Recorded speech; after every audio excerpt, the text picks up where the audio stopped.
الحمد لله رب العالمين والصلاة والسلام على سيد المرسلين أما بعد فأعوذ بالله من الشيطان الرجيم بسم الله الرحمن الرحيم قال الله تبارك وتعالى في القرآن المجيد ما يلفظ من قول إلا لديه رقيب عتيد صدق الله المولانا العظيم وصدق رسوله النبي الكريم إن الله وملائكته يصلون على النبي يا أيها الذين آمنوا صلوا عليه وسلموا تسليما الصلاة والسلام عليك يا رسول الله وعلى آلك وأصحابك يا حبيب الله الصلاة والسلام عليك يا نبي الله وعلى آلك وأصحابك يا نور الله نبی محتشم صلی اللہ تعالی علیہ وآلہ وسلم ایک غزوے سے واپسی تشریف لا رہے تھے۔ مدینہ المنورہ سے پیچھے ہی ایک منزل پر پڑاؤ ہوا۔ صحابہ کرام علیہ رضوان کے کھانے کا وقت تھا۔ وہ صحابہ جن کی ذمہ داری کھانا کھلانے کی تھی وہ بارگاہ نبوت میں حاضر ہوئے اور عرض کیا کہ یا رسول اللہ صلی اللہ تعالی علیہ وسلم کھانے کے لیے روٹیاں ہیں، لیکن وہ روٹیاں جس چیز کے ساتھ کھائی جائیں یعنی سالن یا سرکہ یا ایسی کوئی چیز موجود نہیں ہے۔ نبی کریم صلی اللہ تعالی علیہ وآلہ وسلم نے توقف فرمایا، خاموشی اختیار فرمائی۔ اتنے میں شہد کی ایک مکھی آقا کریم صلی اللہ تعالی علیہ وآلہ وسلم کے مبارک کان کے پاس آ کے بن بنانے لگی۔ میرے آقا صلی اللہ تعالی علیہ وآلہ وسلم نے اس کے بن بناہٹ کو سنا اور فرمایا علی کہاں ہے؟ حضرت مولا علی کرم اللہ تعالی وجہہ الکریم بارگاہ رسالت میں حاضر ہوئے اور عرض کی لبیک و سعدیک یا رسول اللہ صلی اللہ تعالی علیہ وسلم۔ میرے آقا علیہ السلام نے ارشاد فرمایا کہ اس مکھی نے مجھے بتایا ہے کہ قریب ہی پہاڑ کی ایک غار میں اس کا کافی بڑا چھتا لگا ہوا ہے اور اس کے اندر شہد بھی ہے۔ یہ کہہ رہی ہے کہ آپ اپنے کسی غلام کو میرے ساتھ بھیجیں، وہ شہد اتار لائے اور اس شہد سے آپ کے صحابہ کھانا تناول فرمائیں۔ وہ سمجھتے ہیں بولیاں سب کی، وہی بھرتے ہیں جھولیاں سب کی۔ آؤ بازار مصطفیٰ کو چلیں، کھوتے سکے انہی پہ چلتے ہیں۔ مکھی آگے بن بناہٹ کر رہی، میرے آقا نے فرمایا کہ یہ کہہ رہی ہے۔ حضور نے اس کی بات کو سن لیا۔ بہرحال مولا علی نے چند صحابہ کو ساتھ لیا، برتن لیا اور چلے گئے۔ جیسے ہی آپ اس غار کے پاس پہنچے، مکھیاں اس چھتے سے ایک طرف ہٹ گئے اور جہاں شہد لگا ہوتا ہے وہاں سے مولا علی کرم اللہ تعالی وجہہ الکریم نے شہد اتار دیا اور وہ شہد کا برتن بھر کے میرے آقا علیہ السلام کی بارگاہ میں حاضر کر دیا۔ حضور نے وہ صحابہ کو پیش کر دیا اور صحابہ کرام علیہ رضوان وہ شہد سے کھانا کھانے میں مشغول ہو گئے۔ اتنے میں وہ مکھی دوبارہ آ گئی اور دوبارہ آ کے پھر بن بناہٹ کرنے لگی۔ اب صحابہ سمجھ گئے کہ یہ بلا وجہ نہیں آتی۔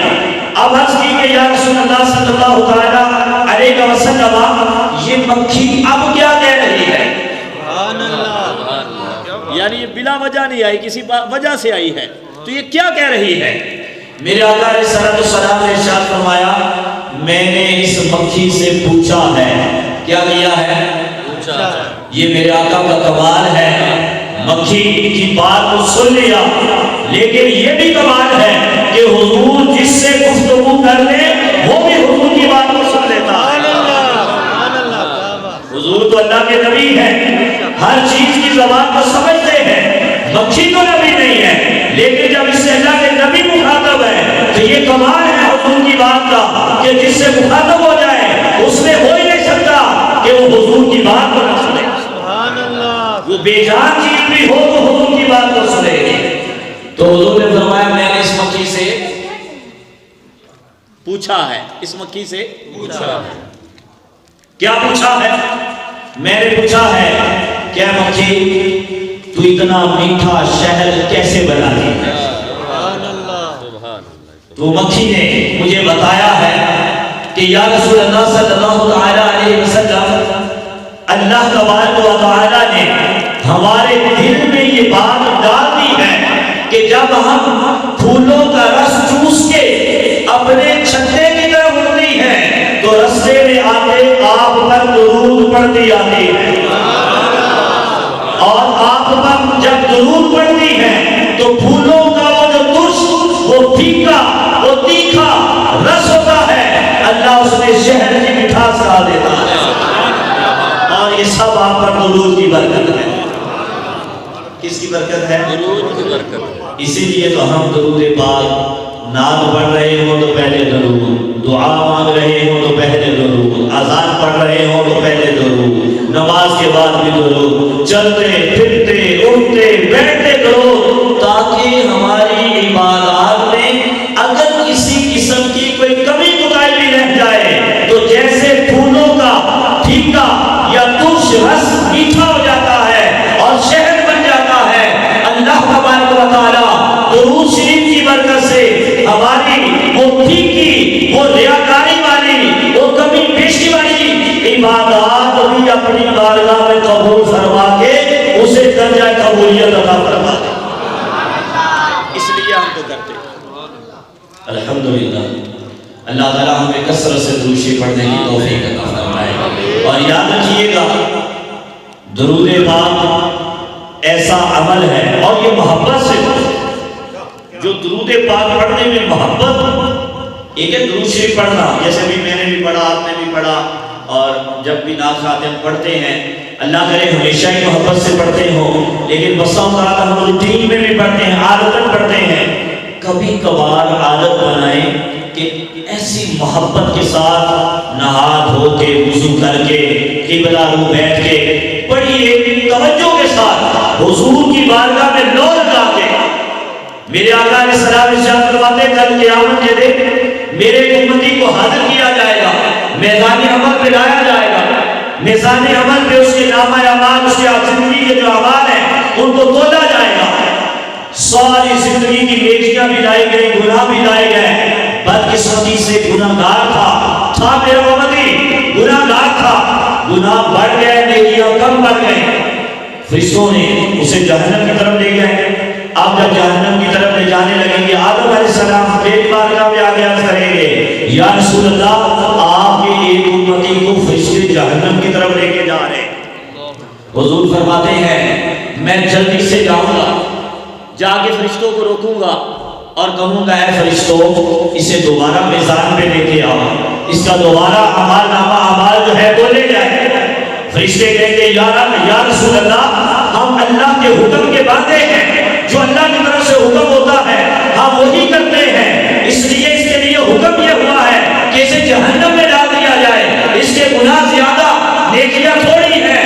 اتنے ایک ندا آئیں گے اے فرشتوں جس طرح آج میرے محبوب کہتے ہیں تمہیں ویسا ہی کرنا ہوگا۔ برادر اعلیٰ حضرت کہتے ہیں فقط اتنا مقصد ہے انعقاد بزم محشر کا، محشر کا میدان 50,000 سال کا، کتنا بڑا ہے؟ 50,000۔ اللہ جانتا ہے میں کیا کر رہا ہوں اور اللہ یہ بھی جانتا ہے آپ کیا کر رہے ہیں۔ رب تعالیٰ کو ہمیشہ سے یہ معلوم ہے کہ کون کون جنت میں جائے گا، کون کون جہنمی ہے۔ اگر محشر کے میدان میں ایک اعلان کر دیا جائے کہ فلاں فلاں جہنم میں جائیں، فلاں فلاں کو داخل جنت کیا جائے، تو کیا کسی کی مجال ہے وہاں دم مار جائے کہ نہیں میں نہیں جا رہا؟ مجال نہیں۔ اگر کوئی کہے گا کہ فرشتے گھسیٹ کے پھینک دیں گے۔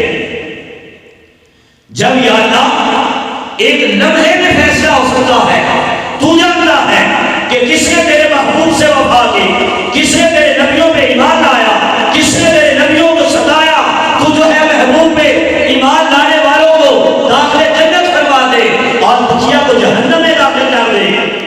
پھر اتنا بڑا محشر کا میدان 50,000 سال کا وہ دن یا اللہ کس لیے رکھا گیا ہے؟ تو برادر اعلیٰ حضرت اس کی ایک حکمت بیان کرتے ہوئے فرماتے ہیں فقط اتنا مقصد ہے انہیں ایک آدھے بزم محشر کا، فقط اتنا مقصد ہے انہیں ایک آدھے بزم محشر کا، ان کی شان محبوبی دکھائی جانے والی ہے۔ دیکھیں غور کیجیے گا، محشر کا جو میدان لگنا ہے کہاں لگنا ہے؟ یہی زمین پہ، لیکن یہ زمین نہیں ہوگی، اس زمین کو دوسری زمین سے بدل دیا جائے گا، اس ٹائم تانبے کی زمین ہوگی یا جو بھی ہوگا۔ قرآن یہ کہتا ہے کہ اس زمین کو دوسری زمین سے بدل دیا جائے گا، یہی ہوگا زمین پہ۔ کوئی آسمانوں پہ لے جا کے ہمارا حساب کتاب نہیں ہونا، آسمان تو ذرہ ذرہ ہو کے گم جائیں گے جب قیامت تک جو ہے وہ دن قائم ہوگا۔ زمین پہ حساب ہونا ہے۔ اللہ تبارک و تعالی جسم سے پاک ہے، اللہ تعالی یہ یاد رکھیے، اللہ تعالی جہل سے پاک ہے۔ بھی اللہ اوپر ہے، نیچے ہے، آگے پیچھے دائیں بائیں، ایسا کوئی ہمارا عقیدہ نہیں۔ اللہ جہل سے پاک ہے، سم سے پاک ہے، نہ اوپر ہے نہ نیچے ہے، نہ آگے نہ پیچھے نہ دائیں نہ بائیں۔ اللہ کہاں ہے؟ جب نہ آگے نہ پیچھے نہ دائیں نہ بائیں، نہ اوپر نہ نیچے نہ زمین نہ آسمان نہ عرش نہ کرسی، کچھ بھی نہیں تھا، تب بھی اللہ تھا جہاں تب کا بہاو ہے۔ سبحان اللہ، سبحان اللہ، سبحان اللہ۔ کوئی اگر یہ کہے بھی اللہ عرش پہ ہے، اللہ عرش پہ نہیں، اللہ جگہ سے پاک ہے، اللہ جسم سے پاک ہے۔ محشر کے میدان میں اربوں لوگ جمع ہیں، لیکن اللہ تو سامنے نہیں کھڑا ہوگا۔ سامنے کیا ہوگا؟ جو اسٹیج تو ایک بنے گا نا، محشر کے میدان کا ایک اسٹیج تو ہوگا۔ کوئی بھی محفل ہوتی اسٹیج تو ہوتا ہے، محشر کا میدان بھی لگنا ہے تو اسٹیج تو ہونا ہے، تو اسٹیج پہ کون ہوگا؟ اللہ کے نبی، سبحان اللہ، نور کے ممبر لگے ہوں گے۔ سب سے بڑا ممبر میرے آقا کا ہوگا، کیونکہ سارے نبیوں کے بھی نبی ہیں، امام الانبیاء ہیں، سارے نبی کے مقتدی ہیں، نبی نبی ہیں لیکن ان کے مقتدی ہیں، یہ سارے نبیوں کے نبی ہیں۔ سب سے بڑا ممبر لواء الحمد کے نیچے ان کا ہوگا، نور کے ممبر لگے ہوں گے، اور پھر وہاں کیا ہوگا؟ محشر کے میدان میں حساب کتاب ہونا ہے۔ اور آج اس بات کو بڑی سمجھنے والی بات ہے، توجہ سے سنیں گے تو انشاءاللہ سمجھ آ جائے گی۔ آج اللہ نے 2 فرشتے مقرر کیے ہوئے ہیں ہمارے ساتھ، جو ہمارے ہر بات کو، ہر کام کو لکھتے ہیں۔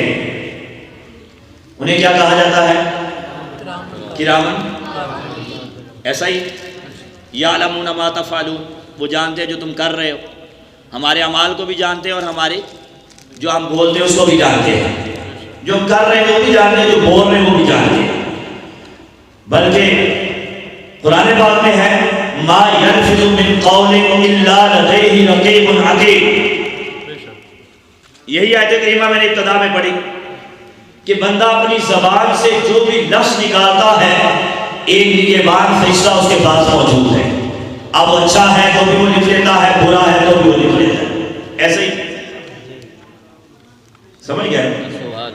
آپ یہ جو لکھ رہے ہیں یہ ایک رجسٹر تیار ہو رہا ہے، ایک کتاب تیار ہو رہی ہے ہمارے ہر بندے کے، اللہ ہمیں اس میں اچھا اچھا لکھوانے کی توفیق دے۔ اب یہ لکھا جا رہا ہے، تیار ہو رہی، کیا ہوگا؟ یہ کس لیے تیار ہو رہی؟ میرے آقا علیہ السلام محشر کے میدان میں تشریف فرما ہے، دیگر انبیاء نور کے منبروں میں جلوہ فروز ہیں، ساری کائنات میں لوگ جمع ہیں۔ سب سے پہلے جس امت کا حساب ہونا ہے وہ امت مسلمہ ہے۔ کن کا حساب ہونا ہے؟ جو حضور کی امت ہے۔ اب اس میں 2 طرح کے لوگ ہیں بٹ صاحب، ایک وہ جو حقیقی امت ہیں اور ایک وہ جو امت کہلاتے ہیں، دونوں کا ہونا ہے۔ ایک وہ جو امت ہے اور ایک جو امت کہلاتے ہیں۔ قیامت والے دن دونوں کا حساب سب سے پہلے. اب محشر کے میدان میں اللہ قرآن میں کہتا ہے کہ جو حساب ہونا ہے وہ کس طرح سے ہونا ہے، وہ ہمارا مجھے لکھوایا ہوا ہے، وہ ہاتھ میں دے دیا جائے گا اور کہا جائے گا اقرا کتابک، اپنی کتاب پڑھ، کفا بنفسک اليوم علیک حسیبا، آج تجھ سے کوئی اور حساب نہیں ہونے والا، یہی کافی ہے کہ تو اپنا پڑھ کے سنا.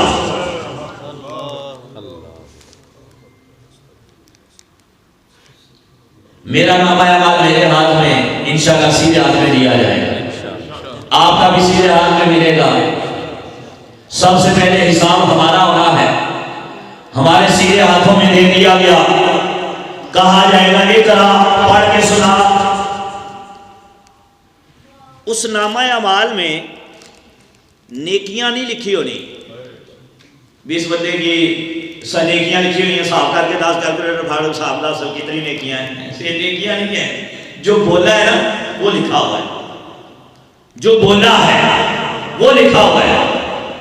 اب کس بولنے پہ کتنی نیکیاں ملنی ہے تو اللہ تعالیٰ بہتر جانتا ہے. بعض اوقات بندہ ایک لفظ بولتا ہے، نیت اچھی ہوتی ہے، اللہ تعالیٰ اسی سے اس کی مغفرت فرما دیتا ہے، اور بعض اوقات جو ہے اس سے بھی مخصوص مثال سبحان اللہ کا، سبحان اللہ کا. اب اس کے 9 حروف ہیں، 90 نیکیاں مثال کے طور پہ ملتی ہیں، یہ تو ملنی ہے. جنت میں ایک درخت لگنا ہے، یہ تو جو بھی کہے گا لگنا ہی ہے، جبکہ اور تو پیچھے بری نیت نہ ہو تو. لیکن بعض سبحان اللہ کہنے والے ایسے ہوتے ہیں کہ صرف سبحان اللہ کہنے سے مغفرت ہو جاتی ہے. اللہ تعالیٰ رحیم و کریم، وہ جتنا مرضی اجر و ثواب عطا فرمائے. اب محشر کے میدان میں وہ جو صاحبدار ہو رہے ہیں وہ نیکیوں کا نہیں، پڑھ کے سنا. اب جو بات ہے نا ایمان تازہ کرنے والی، حساب کس کے سامنے ہو رہا ہے جی؟ حضور کے. کس کے سامنے ہو رہا ہے؟ حضور بھی تو موجود ہے نا، بلکہ ظاہری طور پہ وہی موجود ہے. اگرچہ حساب اللہ دے رہا ہے لیکن ظاہری طور پہ تو حضور موجود ہے. اگرچہ شفا اللہ دے رہا ہے، ظاہری طور پہ تو ڈاکٹر سے دوائی ہی لے کے آئے. اگرچہ جو ہے وہ رزق اللہ دے رہا ہے لیکن ظاہری طور پہ تو فرشتے لے کے آ رہے ہیں. اگرچہ بارش اللہ برسا ہے لیکن ظاہری طور پہ تو فرشتے معمول ہیں بادلوں میں بارش برسانے. ایک ظاہر ہوتا ہے ایک حقیقت. تو ظاہر یہ ہے میدان محشر کا کہ حضور سامنے ہے، حقیقت میں رب تعالیٰ حساب لے رہا ہے. اب کہا گیا ہے پڑھ کے سنا دنیا میں کیا لکھوا کے آیا تھا.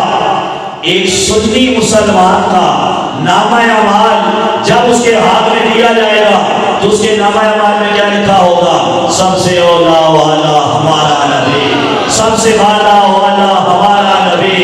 کون دیتا ہے دینے کو منہ چاہیے، دینے والا ہے سچا ہمارا نبی. اس کے نامہ اعمال میں کیا لکھا ہوگا؟ چمکدش سے باتیں ہیں سب پانے والے، میرا دل بھی چمکانے والے. اس کے نامہ اعمال میں کیا لکھا ہوگا؟ زمین و زمان تمہارے لیے، مکین و مکا تمہارے لیے، چنین و چنا تمہارے لیے، ہم آئے یہاں تمہارے لیے، اٹھے بھی وہاں تمہارے لیے. میرے تو آپ ہی سب کچھ ہے رحمت عالم، میں جی رہا تھا زمانے میں آپ ہی کے لیے. اس کے نامہ اعمال میں لکھا ہوگا نا. کیوں لکھا ہوگا؟ کہ اسے دنیا میں کہا یہ تھا، وہ کہتا نہ تھا. اس کے نامہ اعمال میں یہ لکھا ہوا ہے نعرہ تکبیر، نعرہ رسالت، اور آگے سے جو جواب دیے گا وہی لکھے ہوئے. محشر کے میدان میں بھی وہی کہے گا. اس کے نامہ اعمال میں لکھا ہوا ہوگا کہ اس نے میلاد کی محفل سجائی. اس کے نامہ اعمال میں لکھا ہوگا اس نے حضور کے میلاد سے خوش ہو کے لائٹیں لگائی. اس کے نامہ اعمال میں لکھا ہوگا اس نے حضور کے میلاد کے جلوس میں جا کے نعرے لگائے اور جواب دیے، کیونکہ اس نے دنیا میں کیا ہی یہ ہے. اب آپ ایمان سے بتائیں، جب حضور کے سامنے ایک بندہ حضور کی تعریف کر رہا ہے کیونکہ اس کے نامہ اعمال میں لکھا ہے یہ فرشتوں نے کہا اقرا کتابہ کا پڑھ کے سنا اپنی کتاب میں لکھا ہے یہی ہے. حضور کو اچھا لگے گا کہ برا؟ اچھا.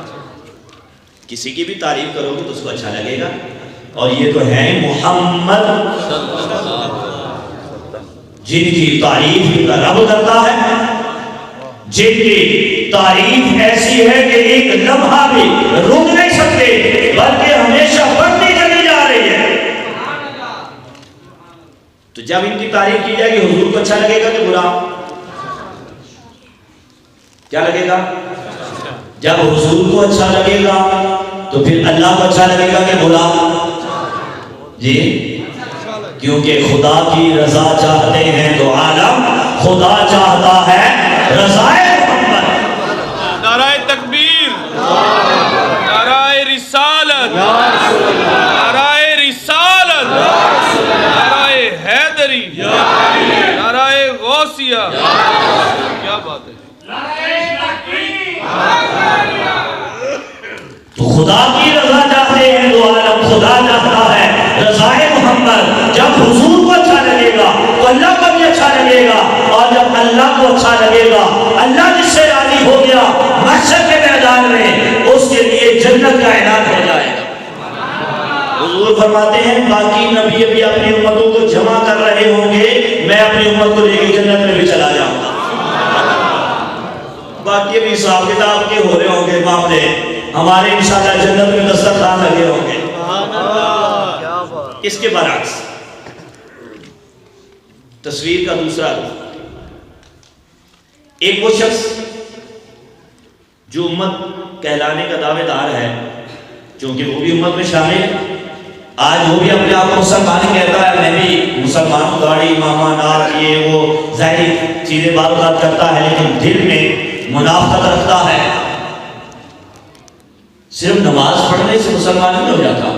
نماز اسلام کا ایک رکن ہے، لیکن پہلے اسلام میں آئے تو صحیح نہ. نمازیں تو بعض لوگوں نے پڑھی حضور کے پیچھے، لیکن دل سے حضور کو نہیں مانا، اللہ نے ان کی نمازیں قبول نہیں کی، انہیں منافقین میں شامل کیا گیا. نمازیں تو پڑھی تھی، جہاد میں بھی جاتے تھے، قرآن کی تلاوت مسجد نبی میں بیٹھ کے کرتے تھے، لیکن دل سے حضور کو نہیں مانا. ظاہراً اللہ کو مان رہے تھے، ظاہراً حضور کو مان رہے تھے، حقیقت میں حضور کو نہیں مانا، اللہ تعالیٰ نے انہیں نہیں مانا. لہذا ان کے ایمان کو بھی جو ہے کہہ دیا گیا کہ اے محبوب واللہ یشہد ان المنافقین لکاذبون. اے محبوب یہ منافق جو ہے تیرا رب گواہی دیتا ہے کہ یہ اپنے دعوی ایمان کے اندر جھوٹے. نمازیں پڑھنے کے باوجود بھی نہیں. نماز قابل قبول ہے، فریضہ اول ہے، لیکن کب؟ جب دل میں حضور کی محبت ہے. اگر آپ کے دل میں حضور کی محبت ہے تو ایمان بھی قابل قبول ہے، پھر آپ کی نماز بھی قابل قبول ہے، ساری باتیں قبول ہے. اب میں کر رہا تھا تصویر کا، ایک بندہ اس کے نامہ اعمال اس کے ہاتھ میں لیا گیا، کہا کہ اقرا کتابہ کا، اپنا کتاب پڑھ کے سنا. اس کی کتاب میں لکھا ہوا ہے حضور ہمارے جیسے ہیں. اس کی کتاب میں لکھا ہوا ہے حضور کے چاہنے سے کچھ نہیں ہوتا، یہ تو مر کے مٹی ہو گئے ہیں، ان کا میلاد منانا بدعت ہے، ان کے نعرے لگانا شرک ہے، ان کی نعتیں پڑھنا گناہ ہے، محفلیں کرنا یہ کوئی محفلیں جو ہے یہ کوئی صحابہ کا طریقہ نہیں ہے، یہ تو بدعت کر رہے ہیں. اس کے سارے نامہ اعمال میں یہ باتیں لکھی ہوئی ہیں. کیوں؟ کیونکہ اس نے دنیا میں کہا یہی تھا. اس نے دنیا میں یہی کہا، فرشتوں نے یہی لکھا. جب یہی لکھا محشر کے میدان میں وہ یہی کہہ رہا ہے کہ جس کا نام محمد یاری ہے اس کے چاہنے سے کچھ نہیں ہوتا، وہی ہوتا ہے جو اللہ چاہتا ہے. نبی سے مدد مانگنا شرک ہے، مدد صرف اللہ کر سکتا ہے. اس کے نامہ اعمال میں یہ لکھا ہوا ہے جب حضور کے سامنے یہی بات کرے گا تو حضور کو اچھا لگے گا کہ برا؟ جی ظاہر سی بات ہے، کسی کے سامنے بھی آپ اس کی تعریف نہیں کریں گے، اس کے خلاف بات کریں گے، اسے اچھا نہیں لگے گا. جب حضور کو اچھا نہیں لگے گا تو اللہ کو بھی اچھا نہیں لگے گا. جب اللہ کو اچھا نہیں لگے گا، اللہ ناراض ہوگا، تو پھر کیا ہوگا؟ قرآن کا فیصلہ ہے جہنم میں جو سب سے گہری کھائی ہے، جو کہ سب سے پہلے حساب ہو رہا ہے نا، سب سے پہلے پھینکا جا رہا ہے، جو سب سے نچلا گڑھا ہے، اس میں عیسائی یہودی ہندو نہیں جانے والے. فرمایا ان المنافقین فی الدرک الاسفل من النار، جہنم کی سب سے گہری کھائی میں ہو جائیں گے ان المنافقین، جو منافق ہیں، فی الدرک الاسفل من النار، جہنم کے سب سے نچلے گڑھے کے اندر جو ہے انہیں ڈالا جائے گا، کیونکہ سب سے پہلے حساب ہی کا ہے، سب سے نچلے گڑھے۔ تیسری اعلیٰ حضرت کہتے ہیں آج لے ان کی پناہ، آج لے ان کی پناہ، آج مدد مانگ ان سے، پھر نہ مانیں گے قیامت میں اگر مان گیا، قیامت میں مان جائے گا پھر وہ نہیں مانے۔ نعرہ تکبیر، نعرہ رسالت، نعرہ حیدری، لبیک لبیک لبیک لبیک لبیک لبیک تاجدار ختم نبوت زندہ باد، تاجدار ختم نبوت زندہ باد، تاجدار ختم نبوت زندہ باد۔ تو حضور فرشتوں سے کہیں گے جو بادشاہوں کے تھے کہ میرے امتی کو دوبارہ میدان میں لے کے آؤ، فرشتوں کو رب سے حکم ہوگا، رب کی طرف سے کیا فرشتوں آج جو میرا محبوب کہے گا تمہیں وہی کرنا ہے۔ فرشتے دوبارہ لے کے آئیں گے میدان عمل پہ، دوبارہ تولا جائے گا، پہلے کیا ہوا تھا، گناہ بڑھ گئے، نیکیاں تھوڑی تھی، جہنم کا حکم ہوا، اب بھی وہی ہوگا، نیکیاں کم ہوں گی، گناہ بڑھ جائیں گے، وہی ناکامی والی صورت سامنے ہوگی۔ میرے آقا فرماتے میں کاغذ کے ایک سفید ٹکڑا نکالوں گا اور اس کے نیکیوں والے پلڑے میں رکھ دوں گا، جیسے ہی وہ کاغذ کا ٹکڑا آئے گا اس کے نیکیوں والا پلڑا بھاری ہو جائے گا، اور ایک اعلان ہوگا، ایک منادی ندا کرے گا کہ یہ شخص کامیاب ہو گیا، اس کی نیکیاں بڑھ گئی، اسے جنت میں لے جاؤ۔ آواز کرے گا یا رسول اللہ صلی اللہ علیہ وسلم میری ہر نیکی میرے سامنے آ گئی، میرا ہر گناہ بھی میرے سامنے آ گیا، بدقسمتی سے گناہ زیادہ تھے، نیکیاں تھوڑی تھی، ہر نیکی سامنے آئی ہے، پھر یہ کاغذ کا سفید ٹکڑا کیا تھا؟ اللہ اکبر۔ میرے آقا ارشاد فرمائیں گے تیرے گناہ تیرے سامنے آ گئے، گناہ زیادہ، نیکیاں بھی سامنے آ گئی، نیکیاں تھوڑی، لیکن زندگی میں تم نے ایک دفعہ بڑی محبت سے ہم پہ درود بھیجا تھا،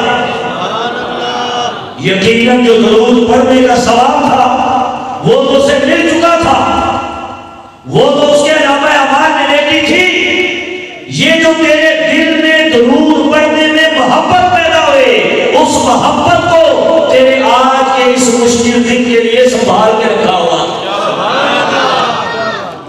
اس لیے درود کیسے پڑھنا چاہیے؟ یہ جو محبت رسول ہے یہ ہر عمل سے بھاری ہے، ساری زندگی کے عمال ایک طرف۔ ایک صحابی کا واقعہ مشہور ہے نا، عربی حضور کی بارگاہ میں آئے، یا رسول اللہ قیامت کب آئے گی؟ فرمایا تیری قیامت کی تیاری کیا ہے؟ آج کہنے لگے یا رسول اللہ کوئی نماز روزے تو نہیں ہے، یعنی کوئی فرائض کی عبادات کے علاوہ نفلی روزے نفلی نمازیں بہت زیادہ تو نہیں ہے، لیکن یہ ہے کہ میں اللہ اور اس کے رسول سے محبت کرتا ہوں۔ فرمایا تجھے مبارک ہو جو جس سے محبت کرتا ہے، کل قیامت والے دن اسی کے ساتھ ہوگا۔ جو جس سے محبت کرتا ہے کل قیامت کے دن اسی کے ساتھ ہوگا، یعنی ساری زندگی کے عمل ایک طرف اور محبت رسول ایک طرف، کہ سرکار سے سچی محبت ہوگی تو کل قیامت کے دن حضور کے ساتھ ہوں گے، اور جو حضور کے ساتھ ہوں گے وہ جنت میں سیدھے جائیں گے۔ حساب ہمارے دو ہونے ہیں، حساب کتنے ہونے ہیں؟ توجہ، حساب کتنے ہونے ہیں؟ کتنے ہونے ہیں؟ ایک قبر میں اور ایک قبر میں اور ایک دو حساب ہیں۔ سیدنا عثمان غنی رضی اللہ تعالیٰ عنہ جب قبرستان کبھی جاتے ہیں، جب قبر کا تذکرہ ہوتا، بڑے آنسو بہاتے، بڑے روتے۔ کسی نے پوچھا کہ حضور قبر کے تذکرے پہ آپ بڑا روتے؟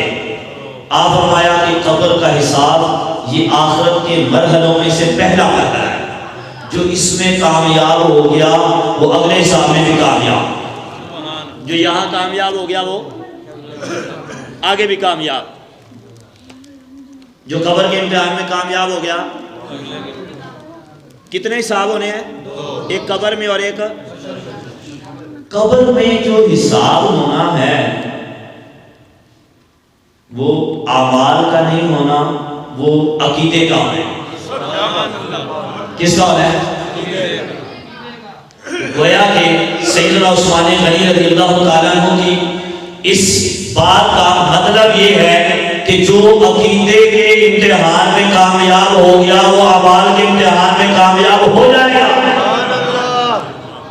یہی مطلب۔ قبر میں جو 3 سوال ہونے سب کو پتا ہے، کون سے 3 سوال ہیں؟ من ربو کا، تیرا رب کون ہے؟ دوسرا سوال تیرا دین کیا ہے؟ تیسرا سوال ما کنت تقول فی حق ھذا الرجل، حضور کا دیدار کروایا جائے گا، زیارت کروائی جائے گی، پوچھا جائے گا اس شخصیت کے بارے میں دنیا میں کیا کہتا رہا ہے۔ یہ 3 سوال ہی ہونے ہیں۔ اس میں کوئی نماز کا سوال ہے، روزے کا، حج کا، زکوٰۃ کا، یہ ہے اعمال۔ اور یہ جو تینوں سوال ہیں یہ ہے عقیدے کے۔ پہلا سوال ہے من ربو کا، تیرا رب کون ہے؟ یہ ہر کسی سے ہے، جو اللہ کو مانتے یا نہیں مانتے سب سے ہے۔ جنہوں نے کہا ربی اللہ، ہمارا رب اللہ ہے، چاہے وہ عیسائی، یہودی، مسلم جو بھی ہے، وہ گویا کہ اگلے اسٹیپ کی طرف چلے جائیں گے۔ اور جنہوں نے کہا ہمارا کوئی رب نہیں ہے، جیسے پہلے یہ ہے، وہ پہلے سوال میں فیل ہو گئے، ان کی قبر جہنم کا گڑھا بن جائے گی۔ دوسرا سوال ان سے ہوگا جنہوں نے کہا ہوگا ربی اللہ، ان سے پوچھا جائے گا اچھا یہ تو کہہ رہے ہو رب اللہ ہے، اب یہ بتاؤ وہاں دینوں کا تمہارا دین کیا ہے؟ اب جنہوں نے کہا دین یا اسلام وہ گویا کہ کامیاب ہو گئے، جنہوں نے کہا ہمارا دین عیسائیت ہے، یہودیت ہے، ہندو ہے، سکھ ہے، دیگر کوئی بھی مذہب بتایا وہ فیل ہو گئے کہ وہ مذہب بتانے کے سوال میں کامیاب نہ ہوئے، ان کی قبر جہنم کا گڑھا ہو گئی۔ اب تیسرا سوال جو مدار نجات، اس سوال کا تعلق صرف مسلمانوں سے، جنہوں نے کہا کہ ہمارا دین اسلام ہے، دین یا اسلام، بلکہ بخاری شریف کتاب الایمان کے اندر حدیث پاک میں موجود ہے سورج گرہن کے حوالے سے، جہاں پہ تذکرہ ہے میرے آقا نے فرمایا میری امت سے ایک ہی سوال ہونا ہے۔ کتنے ہونے ہیں؟ ایک ہی سوال ہونا ہے قبر میں، باقی 2 سوال تو کامن ہے، وہ تو ہر کسی سے ہو رہے۔ جس نے کہا میرا دین اللہ، میرا رب اللہ ہے، وہ اگلے سوال کی طرف گیا، اگلے سٹیپ کی طرف گیا، وہ آ گیا ہے یہاں پہ کہ اب بتا تیرا دین کیا ہے۔ جب دین پوچھا گیا تو جس نے کہا میرا دین اسلام ہے، اب بھی اس سے سوال ہو رہا ہے۔ یہاں پہ جو لوگ یہ سمجھتے ہیں کہ جو کہتا ہے میں مسلمان ہوں یا آپ سارے ٹھیک ہے، تو پھر اس کو کامیابی مل جانی چاہیے کہ اس نے کہا میرا دین اسلام ہے، لیکن کامیابی ابھی نہیں ملی۔ ابھی کہا جا رہا ہے اچھا تیرا دین اسلام ہے، تو مسلمان ہے؟ جی میں مسلمان ہوں۔ تو دنیا میں مسلمانوں میں رہتا تھا، جی رہتا تھا، آواز مسلمانوں والے تھے، ظاہری حلیہ مسلمانوں والا تھا، نام بھی مسلمانوں والا تھا۔ اب یہ بتا ما کنت تقول فی حق ھذا الرجل، اگر تو مسلمان ہونے کا دعویٰ کرتا ہے تو بتا آمینہ کے لال کے بارے میں دنیا میں کیا کہتا ہے؟ یہی سوال ہے، یہ نہیں پوچھا جا رہا ہے صاحب کہ تو ابھی کیا کہہ رہے ہے، یہ نہیں کہا جا رہا۔ کنت تقول ماضی استمراری، پاسٹ کنٹینیو ٹینس، تو پچھلے زمانے میں لگاتار ساری زندگی کیا کہتا آیا ہے یہ پوچھا جا رہا ہے۔ گزرے ہوئے زمانے کا تو کیا کہتا تھا؟ جو سنی مسلمان ہوگا وہ کیا کہے گا؟ قبر میں سرکار آئے تو میں قدموں پہ گروں، گر فرشتے بھی اٹھائے تو میں ان سے یوں کہوں اب تو پائے ناز سے میں، اے فرشتوں کیوں اٹھو، مر کے پہنچا ہوں یہاں اس دل ربا کے واسطے۔ میں تو قبر میں آیا ان کے محمد رسول اللہ، یہ اللہ کے رسول ہیں، یہ میرے آقا ہیں، یہ میرے سب کچھ ہے، میں زمانے میں انہی کے لیے جی رہا تھا، مرا بھی ہوں تو انہی کے لیے مر کے آیا۔ اب فرشتے پتہ کیا کہیں گے؟ فرشتے کہیں گے ہم جانتے تھے تو یہی جواب دے گا۔ فرشتے جانتے ہیں، پتہ ہے آج بھی کون اسلام کا صرف دعویٰ کر رہا ہے، لمبی لمبی داڑھیاں رکھ کے حضور کے عیب ڈھونڈ رہا ہے، کون قرآن پڑھتا ہے اور قرآن میں بھی یہی ڈھونڈتا ہے، یہ دیکھو لکھا ہوا ہے کوئی علم غیب نہیں ہے، یہ دیکھو لکھا ہے نبی کے جانے سے کچھ نہیں ہوتا، کون یہ کرتا آیا ہے اور کون ساری زندگی اپنے آقا کے گن گاتے آیا ہے۔ فرشتے کہیں گے ہم جانتے تھے، بخاری کے الفاظ ہے، ہم جانتے تھے تو یہی کہے گا، کیونکہ فرشتے ساری زندگی دیکھتے رہے کیا کہتا رہے، فرشتے کہیں گے ہم جانتے تھے، نم کا نومت العروس، سو جا ایسے جیسے دولہا سوتا ہے، تو اس کی قبر جنت کا باغ بن جائے گی۔ بہرحال جو منافق ہوگا اس نے بھی کہا تو یہی ہے کہ میرا دین اسلام ہے، اس نے یہی کہا میرا رب اللہ ہے، لیکن تیسرا سوال یہ بتا حضور کے بارے میں دنیا میں کیا کہتا تھا؟ وہ کہے گا میں وہی کہتا تھا جو سارے لوگ باقی میرے ساتھ والے کہتے تھے، وہ کہتے تھے کہ جانے سے کچھ نہیں ہوتا، وہ کہتے تھے یہ کچھ نہیں ہے، جو جاتا اللہ کرتا ہے وہی ہوتا ہے، اللہ کے کہے بغیر کچھ نہیں ہو سکتا، نبی وغیرہ ان کے کرنے سے کچھ نہیں، انہیں کسی بات کا علم نہیں، میں تو یہی کہتا آیا۔ فرشتے کہیں گے ہمیں پتا تھا تو یہی کہے گا، دنیا میں یہی کہتا تھا، ہمیں پتا تھا تو یہی کہے گا، چنانچہ اس کی قبر کو جہنم کا گڑھا بنا دیا ہے۔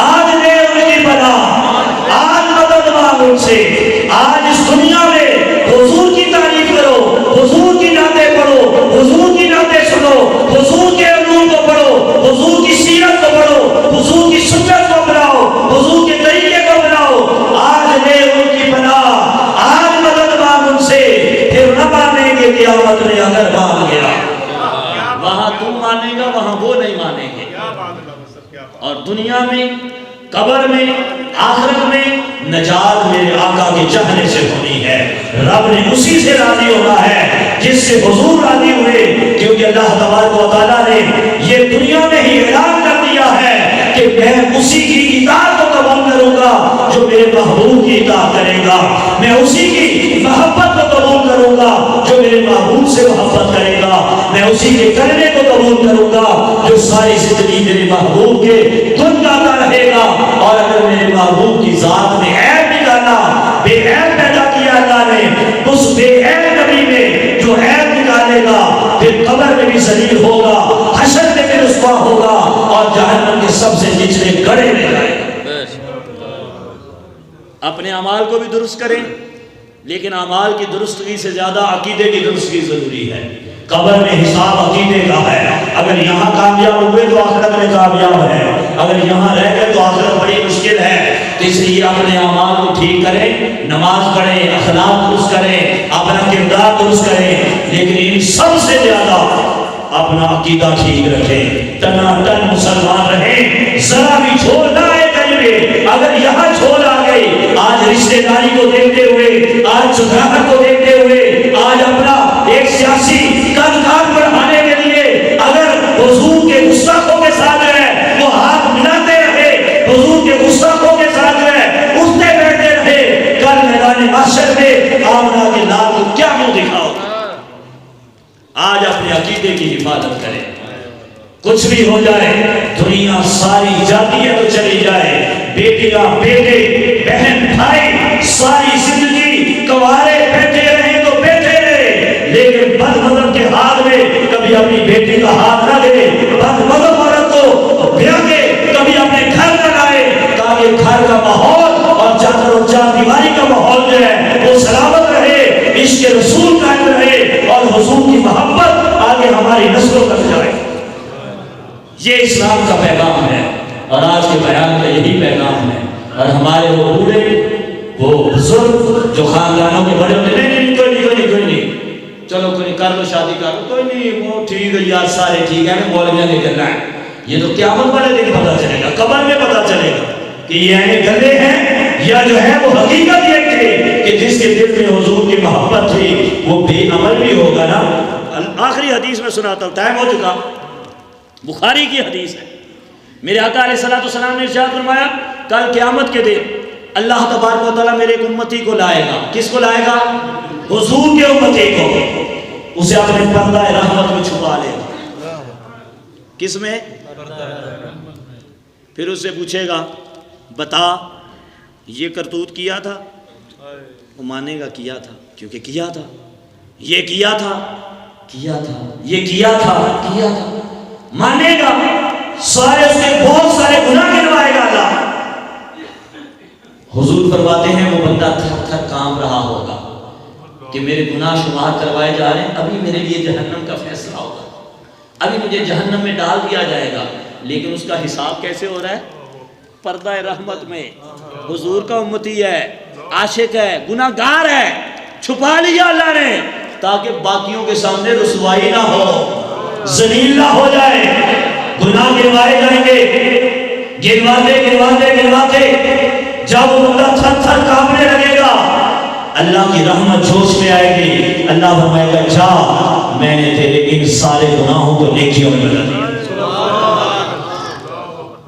وہ عرض کرے گا یا اللہ ابھی گناہ کچھ اور بھی رہتے ہیں، یعنی وہ بھی گنوا دے، وہ بھی نیکیوں میں بدل دے، ابھی کچھ اور بھی رہتے ہیں جو تُو نے گنوائے نہیں ہیں۔ جو حضور کے عاشق ہوں گے نا، جو محبت کرنے والے ہوں گے، ان کا حساب ایسے ہوگا، اور وہ گناہ گار بھی ہوں گے۔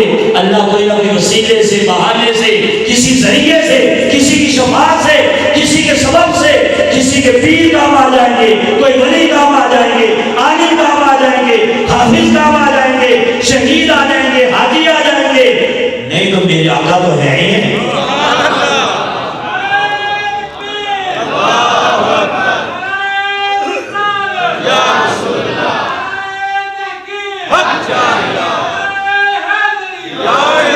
تو اس لیے فرمایا کہ عقیدے کی حفاظت، ایمان ہے تو سب کچھ ہے۔ ان اللہ لا یغفر ان یشرک بہ ویغفر ما دون ذلک لمن یشاء۔